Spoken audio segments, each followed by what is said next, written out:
This is some quartzite, and it's really, really nice.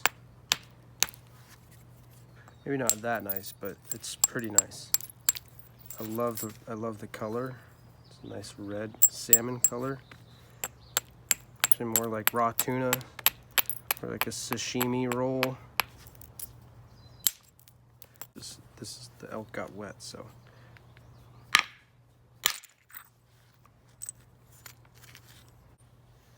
Oh, I was hoping I could get rid of that right there.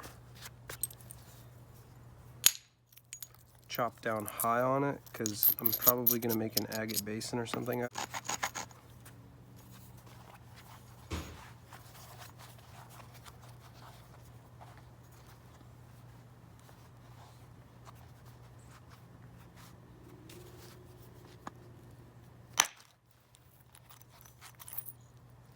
Wow, that support really, really works. It almost, oh, it did overshoot, look. Damn, look at that. So it hit the back support. You can see that the carried it really well.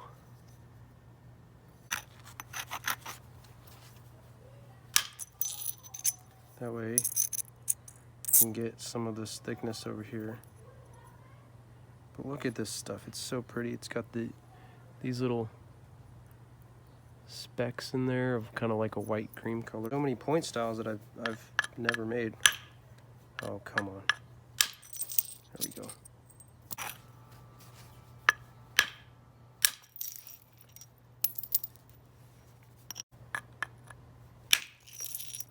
There we go. That's what I wanted.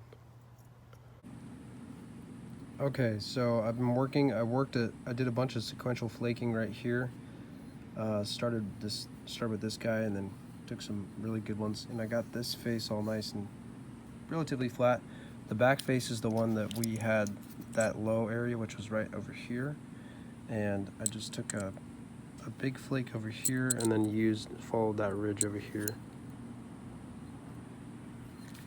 Boom pow. We're just taking these cleaning flakes and I'm making sure that they're not too steep and also not too low, because if they are, they're not gonna keep that contour. Even with these flakes, I gotta be careful. You can see that there's still contour in there, and that's one of the biggest things that I struggle with, so I'm trying to work with that. And the way that I'm chipping these in between is with this little guy. I think it's maybe whitetail, which I don't know is accurate to this area, but I am using elk, and that is, I believe, one of the more likely materials that would have been used on the high plains. So yeah. That's the good side. Just started napping on this side. I took a really deep flake on right here on accident, and it left a couple of hinges over here and over here. So I just cleaned them up a little bit, but there's still a little bit there. I have to thin out the base before it gets too late.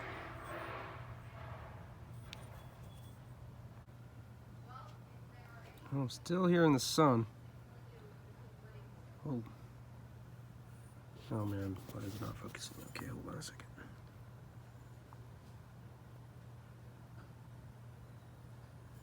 And I'm liking the way it's coming along.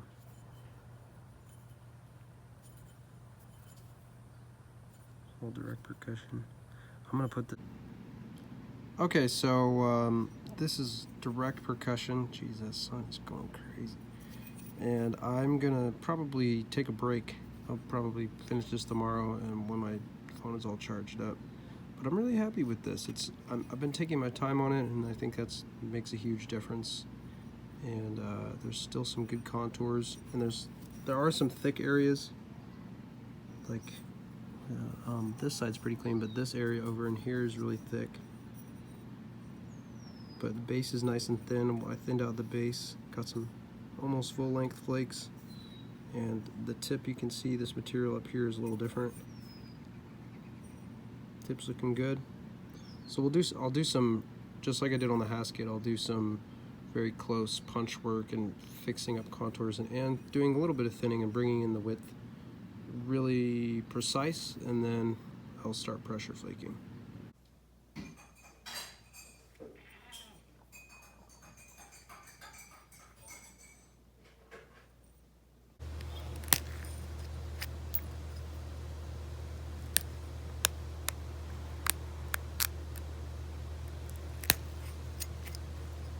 Oh, why did I do that?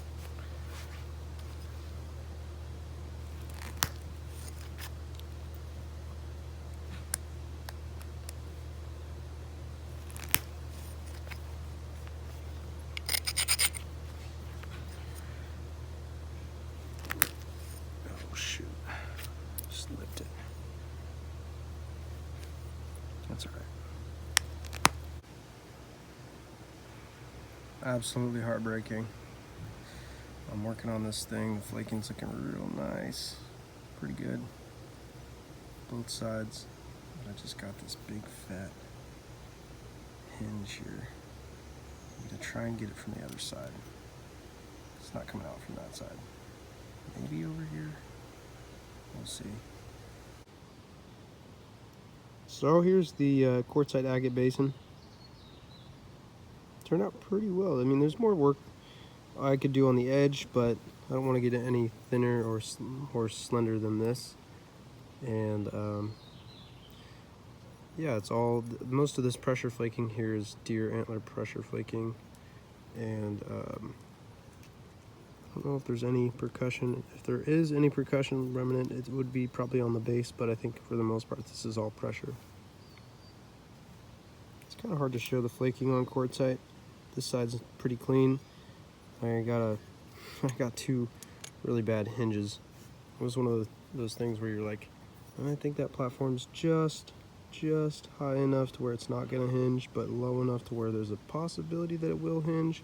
And I took that chance, and then it stalled out. And I was able to get a little bit of this one from over here, and then I was spacing over, and maybe I didn't space enough or whatever. So I got this little guy. But it's funny when you try to show the flaking on this, really just accentuates that one hinge there. But it looks really good. I like it, and the material's beautiful. It's all abo, and it turned out nice. And I haven't made an agate basin out of quartzite, I don't think, ever, because I don't get pieces big enough. So yeah. Oh, and I snapped the tip off like 4 times, which is actually kind of nice because I was making it too pointy. So agate basins don't really have tips like that, so I just kind of tapered it a little bit. It's still very pointy. It would go straight through a bison if you were going fast enough off that metal dart. But yeah, pretty cool to think these would probably have to weigh the heck up here. Also, I filmed most of this pressure flaking. Was hard to film, but I filmed it on Instagram Live, and Instagram does an archive for live videos. So if anyone wants to see the pressure flaking on this and how I was doing it, more than welcome to. Obviously, you have to have an Instagram account if you want to watch it. But yeah, let me know. Be more than happy to share it. Thanks for watching. And it turned out pretty good.